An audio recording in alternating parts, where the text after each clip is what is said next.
Betsimisaraka traversant la rivière en canoë près de Marunser dans l'est de Madagascar. Les Betsimisaraka, les nombreux inséparables, sont le deuxième groupe ethnique de Madagascar après les Mérina et représentent environ 15% du peuple malgache. Ils occupent une grande partie de la région côtière orientale de Madagascar, de Mananzari au sud à Antalaha au nord. Les Betsimisaraka ont une longue histoire d'interactions étendues avec les marins européens, les pirates et les commerçants bourgeois. Ce qui a produit un sous-ensemble important d'origine mixte euro-malgache, appelé Zana Malata. L'influence européenne est évidente dans la valse locale, valse, et fonde un genre musical qui est généralement interprété à l'accordéon. Les cérémonies de tromba, possession spirituelle, sont très présentes dans la culture Betsimisaraka. Jusqu'à la fin du XVIIe siècle, les différents clans de la région côtière orientale étaient gouvernés par des chefs qui régnaient généralement sur un ou deux villages.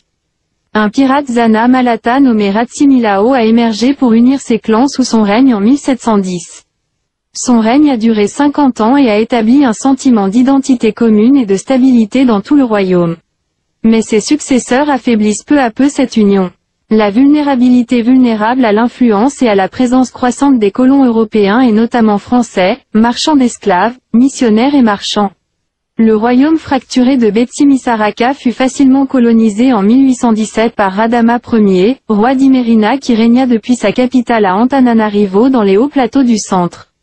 L'assujettissement des Betsimisaraka au XIXe siècle a laissé la population relativement appauvrie, sous la colonisation par les Français, 1896 à 1960.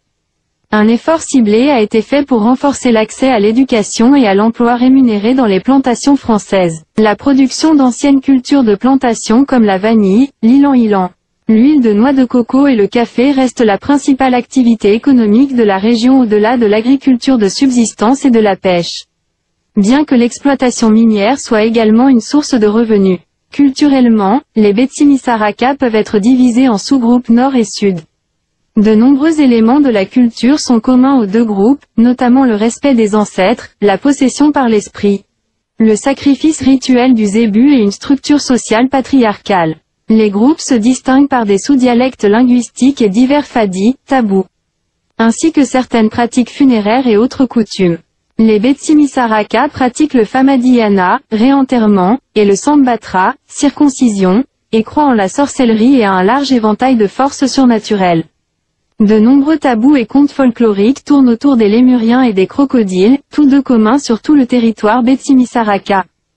C'est une vidéo en l'honneur et spéciale dédiée à la femme du village, qui a conquis mon cœur Myriel d'Antalaha dans le nord de l'ethnie de Madagascar, Betsimisaraka. Un groupe qui représente environ 15% du peuple malgache et est le deuxième groupe ethnique de Madagascar après les Mérina.